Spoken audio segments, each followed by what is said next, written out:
الحمد لله رب العالمين، والصلاة والسلام على سيد الأنبياء والمرسلين وعلى آله وأصحابه أجمعين. أما بعد، فأعوذ بالله من الشيطان الرجيم. بسم الله الرحمن الرحيم. إنما يخشى الله من عباده العلماء. صدق الله العظيم. عزیزان محترم اور عزیز نوجوان،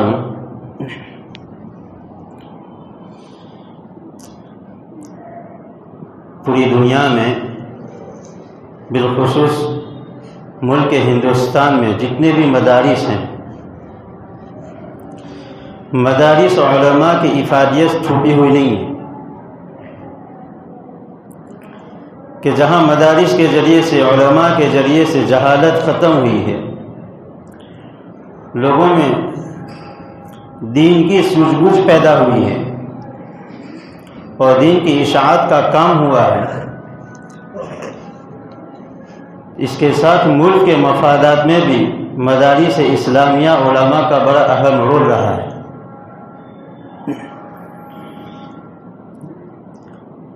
کہ آزادی سے پہلے ملک ہندوستان میں برطانوی حکومت قائم تھی،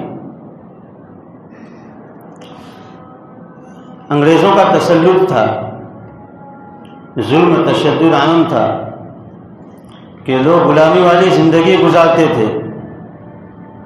ایسے موقع پر مدارس اسلامیہ کے علماء نے سب سے پہلے آواز اٹھائی۔ چنانچہ ہندوستان کے اتہاس لکھنے والوں نے لکھا ہے کہ 16ویں صدی کے اختتام پر انگریز لوگ ہندوستان میں آئے تجارت کی غرض سے۔ سن عیسوی 1601 میں ان انگریزوں نے جو تاجر بن کر آئے تھے، $30,000 خرچ کر کے ایک تجارتی ادارہ قائم کیا ایسٹ انڈیا کمپنی کے نام سے،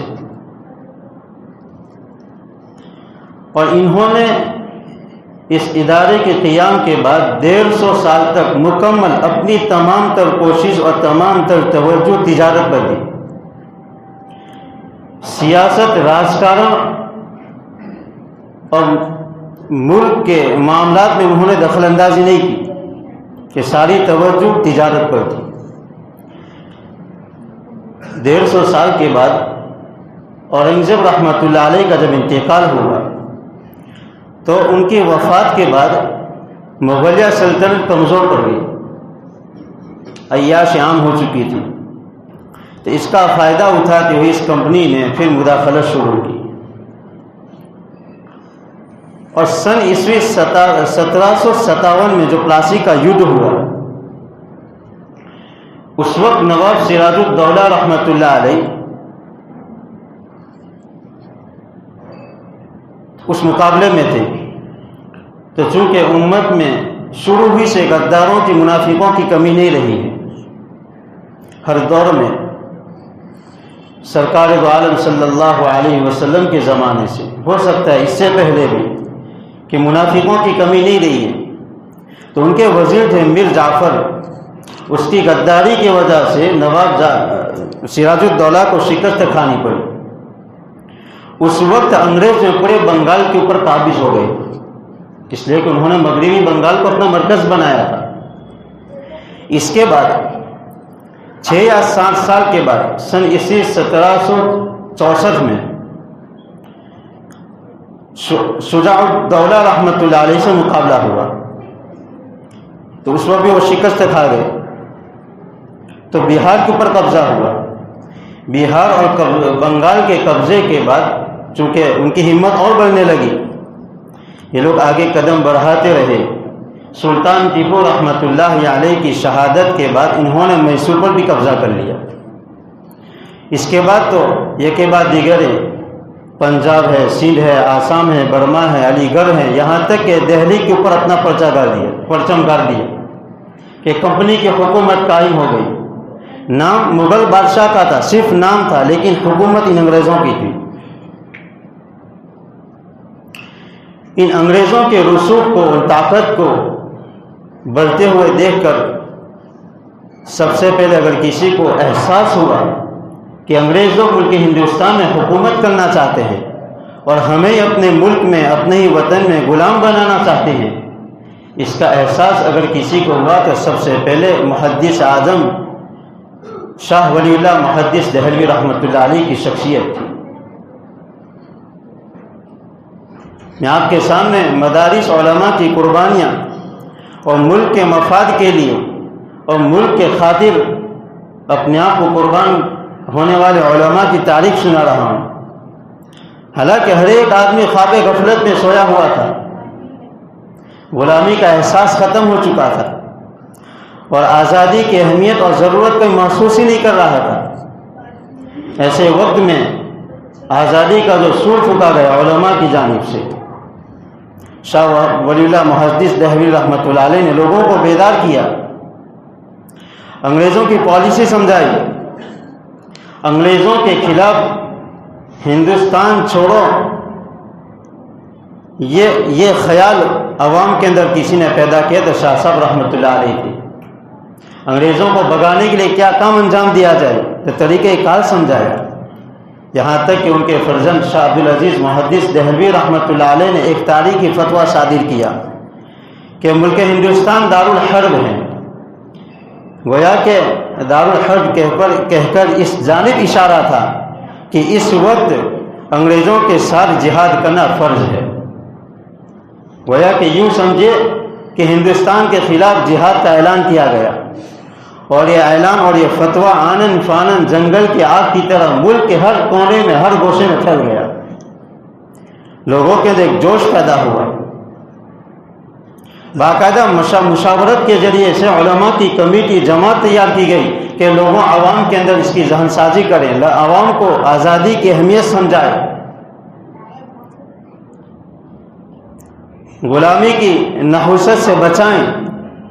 سن ہجری 1820 میں سید احمد شہید بریلوی رحمۃ اللہ علیہ اور مولانا اسماعیل دہلوی رحمۃ اللہ علیہ باقاعدہ ان کی مشاورت سے یہ پروگرام بنایا گیا کہ عوام کے اندر اس کا شعور پیدا کیا جائے واعظ و نصیحت کے ذریعے سے۔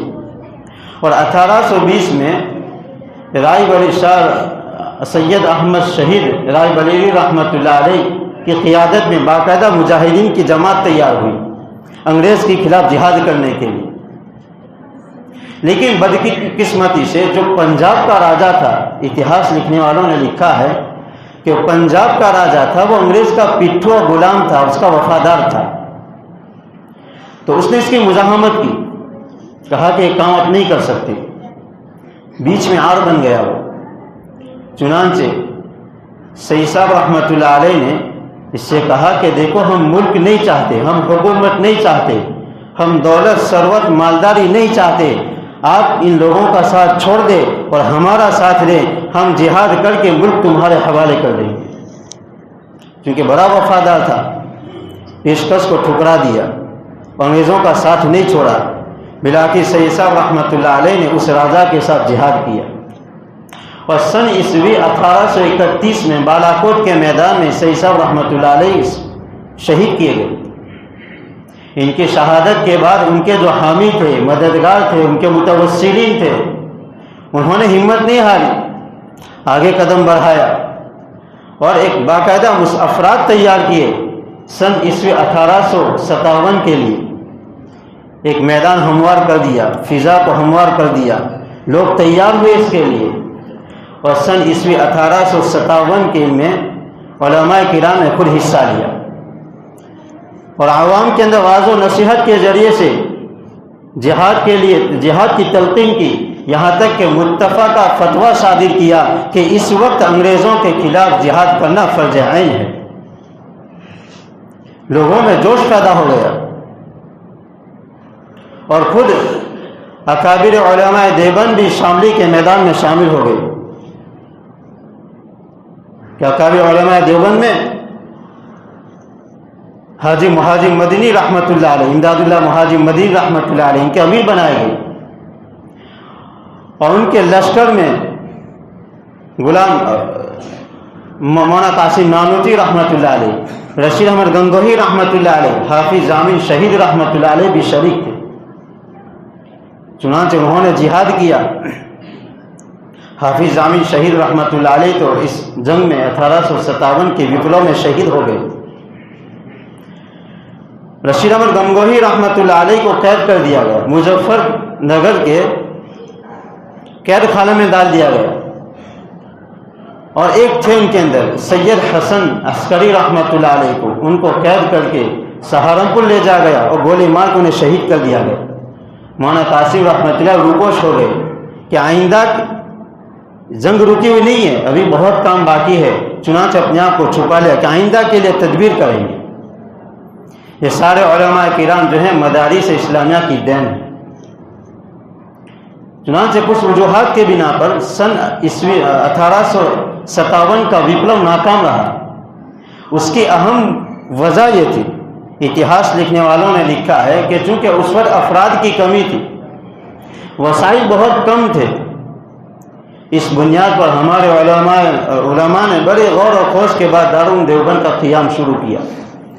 دارالعلوم کی بنیاد رکھی گئی، اور دارالعلوم کی بنیاد کا اہم مقصد تعلیم و تعلم کے ساتھ یہ بھی تھا ایسے لوگ پیدا کیے جائیں، ایسے علماء پیدا کیے جائیں، ایسے فضلاء پیدا کیے جائیں جو ملک کے خاطر اپنے آپ کی قربانی کے لیے اور بلیدان کے لیے ہر وقت تیار رہیں، کہ قوم کی قیادت کر سکیں، ایسے لوگ پیدا ہوں۔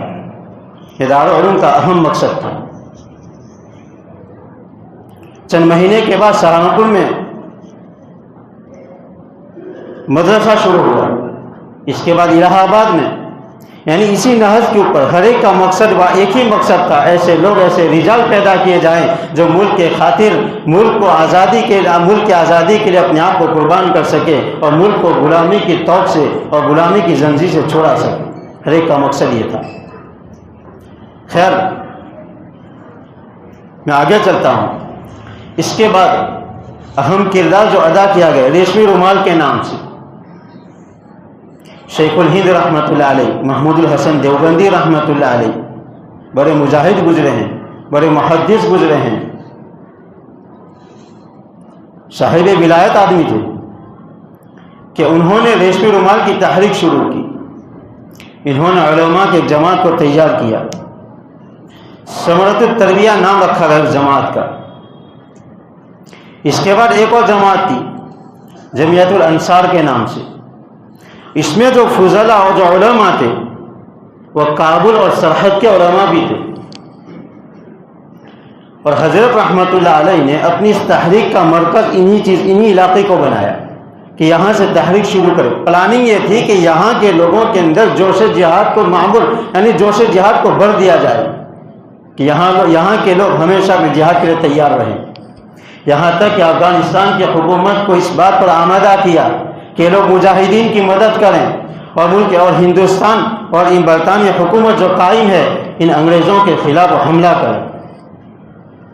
اور یہ کام کی ذمہ داری عبید اللہ سندھی رحمۃ اللہ علیہ کے حوالے کی گئی۔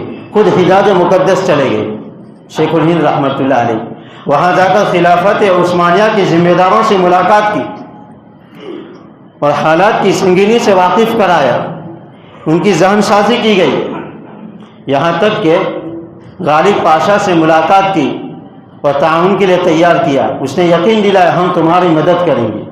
مدینہ المنورہ پہنچے، انور پاشا سے ملاقات کی تو انہوں نے بھی حضرت رحمۃ اللہ علیہ کو ان برطانیہ حکومت کے خلاف، انگریز اور گوروں کے خلاف جہاد کرنے میں اور تعاون کرنے میں مدد کی پیشکش کی، ہم آپ کی مدد کریں گے۔ چنانچہ یہ کسی بنیاد پر یہ تحریک کامیاب ہوتے ہوتے رہ گئی۔ بالآخر شیخ رحمۃ اللہ علیہ کو گرفتار کر لیا گیا، مالٹا کی جیل میں ڈال دیا گیا۔ لیکن اس تحریک کا اہم فائدہ جو ہوا، سب سے بڑا فائدہ یہ ہوا کہ مسلمان اور ہندو دونوں ایک پلیٹ فارم پر آ گئے اور دونوں نے متحد ہو کر اس جنگ کو لڑنے کا عزم کیا۔ یہاں تک کہ شیخ الہند رحمۃ اللہ علیہ نے ایک اہم کام یہ بھی کیا تھا کہ خود گاندھی جی کو پورے ملک کا دورہ کروایا۔ اور برملا یہ فیصلہ سنایا کہ ہم ساتھ مل کر اس جنگ کو لڑیں گے۔ یہاں پر اس برطانوی انگریز کی حکومت تھوڑی کمزور پڑ گئی۔ اس کے بعد آگے چلیں، انہی کے شاگرد شیخ الاسلام حسین احمد مدنی رحمۃ اللہ علیہ نے، یہ بھی ان کے نقش قدم پر چلے اپنے استاد کے، اور انہوں نے جمعیت علماء ہند کے پلیٹ فارم پر اور جمعیت علماء ہند کے اجلاس میں اعلان کر دیا کہ ہم اس ظالم حکومت کو ختم کرنے کے لیے ہر قسم کے موالات، ہر قسم کی بھائیچارگی ختم کرتے ہیں، ہر قسم کی نصرت کو ختم کرتے ہیں، ہم ان کی نہ مدد کریں گے نہ ان سے مدد لی جائے گی، اور حکومت کی جانب سے جتنے بھی اعزازی تمغے، اعزازی عہدے دیے گئے ہیں ہم اس کو چھوڑنے کے لیے تیار ہیں۔ کالج اور اسکولوں میں حکومت کی 1 روپے کی امداد قبول نہیں کریں گے، یہ اعلان کیا جا رہا ہے۔ اور برطانوی حکومت میں فوجی کے طور پر بھرتی حرام ہے، فتویٰ دے دیا، یہاں سے ان کی کمر ٹوٹ گئی۔ اور یہی اعلان کراچی میں جا کر بھی دیا۔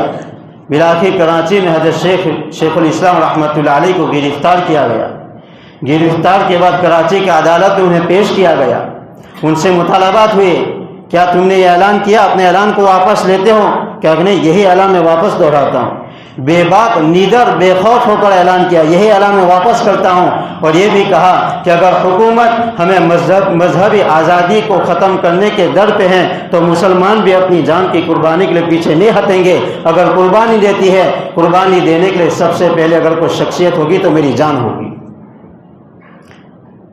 کہ اگر یہ ظالم حکومت کہ مذہبی آزادی کو ختم کرے گی تو سب سے پہلے میں اپنی جان کو قربان کرنے کے لیے تیار ہوں۔ اتہاس لکھنے والوں نے لکھا ہے کہ اس وقت مولانا محمد علی جوہر رحمۃ اللہ علیہ تھے، حضرت شیخ الاسلام رحمۃ اللہ علیہ کے قدم چوم لیے، کیا بے باکی سے لیڈر ہو کر اعلان کیا ہے۔ یہ ہمارے اسلاف کی تاریخ ہے کہ مسلمانوں نے ملک ہندوستان کو آزاد کرنے کے لیے اور مدارس اسلامیہ کے علماء و فضلاء نے ملک ہندوستان کی آزادی کے لیے کس قدر قربانیاں دی۔ یہاں تک کہ 1857 کے بعد جب شکست ہوئی مسلمانوں کو اور علماء کو، تو چونکہ ان کے اندر مسلمان کی نفرت، خاص طور پر علماء کی نفرت اس حد تک بڑھی ہوئی تھی، اس لیے کہ علماء نے فتویٰ جاری کیا تھا جہاد کا، تو ایسی نفرت تھی کہ اگر راستے میں کوئی داڑھی جبے والا ملتا تو اسے پھانسی پر لٹکا دیا جاتا تھا۔ یہاں تک تاریخ لکھنے والوں نے لکھا ہے کہ علماء کو سور اور خنزیر کی چمڑے میں لپیٹ کر زندہ آگ میں ڈال دیا جاتا تھا، کہ علماء کے بدن پر سور اور خنزیر کی چربی مل کر مالش کر کے انہیں زندہ آگ کے اندر ڈالا جاتا تھا۔ یہ قربانیاں تھیں، ہمت نہیں ہاری، مقصد حکومت نہیں تھا، اعلان تو پہلے سے کر دیا تھا، ہم جہاد کریں گے، ملک اور مال و دولت کے نہیں، ہم جہاد کر کے مال و دولت تمہارے حوالے کر دیں گے۔ یہ وطن کی محبت تھی، ہندوستان سے محبت تھی کہ ہمارے علماء نے جان کی قربانی دے دی کہ ملک ہندوستان آزاد ہو جائے۔ لیکن آج ہم مسلمانوں میں بڑا المیہ، بڑا پرابلم یہ ہے کہ آج ہم مسلمان ہو کر ہم اپنے علماء کی تاریخ سے غافل ہیں۔ ہم نے اتہاس پڑھا ہی نہیں۔ جب ہم نے نہیں پڑھا تو کیا امید لگا سکتے ہیں کہ اسکول کالج والے اپنے ہماری اولاد کو، نسل کو اپنا اتہاس پڑھائیں؟ یہ بھول جائے، اس کو ہم خواب اور خیال میں بھی نہیں سوچ سکتے کہ لوگ اپنے بچوں کو مسلمانوں کا اتہاس پڑھائیں۔ ارے ہمیں اور اپنے بچوں کو تو اتہاس کی بہت دور کی بات، ہمیں ان کے کردار اور نام تک معلوم نہیں ہے کہ جنگ آزادی میں کن کن علماء نے حصہ لیا ہے۔ لہذا اس وقت کی اہم ضرورت یہ ہے ہم اپنے علماء کی تاریخ کو پڑھیں، ہم خود بھی پڑھیں۔ ہمیں اردو پڑھنا ہی نہیں آتا۔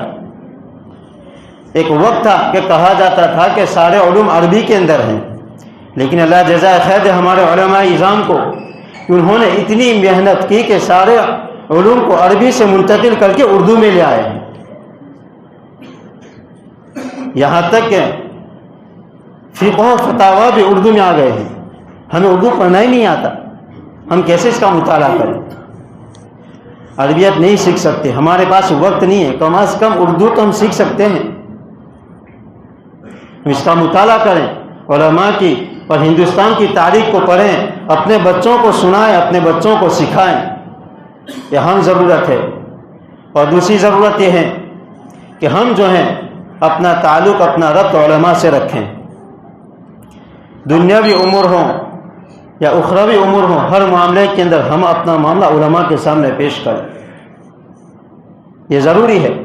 ان انگریزوں کی ایک چال یہ بھی تھی کہ انہوں نے ہمیشہ اس کی کوشش کی کہ عوام کو علماء سے کاٹ دیا جائے، ان کی کوشش یہ تھی کہ عوام کا ربط ہی باقی نہ رہے۔ جب عوام کا ربط باقی نہیں رہے گا علماء کے ساتھ تو ان کے ایمان کے لالے پڑیں گے، قرآن و حدیث سے دور رہیں گے، تو خاک علم و دین سیکھ سکیں گے یہ لوگ۔ ان کا پلان یہ بھی تھا۔ لہذا ایسے موقع پر دوسری ضرورتیں ہیں، ہم علماء کے ساتھ اپنا تعلق قائم رکھیں، تحقیق کریں۔ علماء بھی دو قسم کے ہوتے ہیں، کہ علماء سو، علماء ربانیین بھی ہیں، لہذا ہم جس سے بھی علم پڑھیں، سیکھیں، جس سے بھی مشاورت کریں، اس کے حالات، اس کی زندگی کو پرکھیں۔ اور تیسری بات یہ ہے 15 اگست کے عنوان پر کہ ہم اپنے اخلاق ہمارے برادران وطن کے سامنے پیش کریں، ہمارے جو ہندو بھائی ہیں ہم ان کے سامنے اپنے اخلاق کو پیش کریں، کہ یہ ہمارے ہندو بھائی کہ قرآن کو نہیں پڑھیں گے، قرآن کا ترجمہ نہیں پڑھیں گے، قرآن اور حدیث کو نہیں پڑھیں گے، حدیث کے مفہوم معانی کو نہیں پڑھیں گے، اگر وہ پڑھیں گے تو ہمارے اخلاق پڑھیں گے۔ لہذا اس کی ضرورت ہے ہم اخلاق سے ان کے سامنے پیش آئے، ترکی بترکی جواب نہ دیں، ہم اخلاق سے پیش آئے، ہم ان کی وجہ سے اپنے اخلاق کو نہ گرائیں، اللہ سے حمیدہ اخلاق حمیدہ کی دعا مانگیں، اخلاق رجیلہ سے پناہ مانگیں۔ تو یہ 3 چیزیں 15 اگست کے عنوان پر کہ ہم جو ہیں اپنے بچوں کو اپنا اتہاس سکھائیں، مسلمانوں علماء مدارس کا اور مدارس اسلامیہ کے علماء فضلاء کا اتہاس پڑھائیں۔ دوسری ضرورت یہ ہے کہ ہم جو ہیں علماء سے ربط رکھیں، اور تیسری ضرورت یہ ہے کہ ہم اپنے برادران وطن کے ساتھ اخلاق کے ساتھ پیش آئیں۔ اللہ تبارک و تعالیٰ ان باتوں پر عمل کرنے کی توفیق عطا فرمائے، اور جنگ آزادی میں جن علماء نے شہادت لی ہے اللہ تبارک و تعالیٰ ان کی شہادت کو قبول فرمائے۔ ایک پیشکش ہے کہ تھوڑی دیر بیٹھ کر 3 مرتبہ قل ہو اللہ پڑھیں، یا قرآن کی کوئی بھی آیت یا کوئی بھی آیت پڑھ کر ہم ان شہداء کے لیے ایصال ثواب کریں۔ اعوذ باللہ من الشیطان الرجیم۔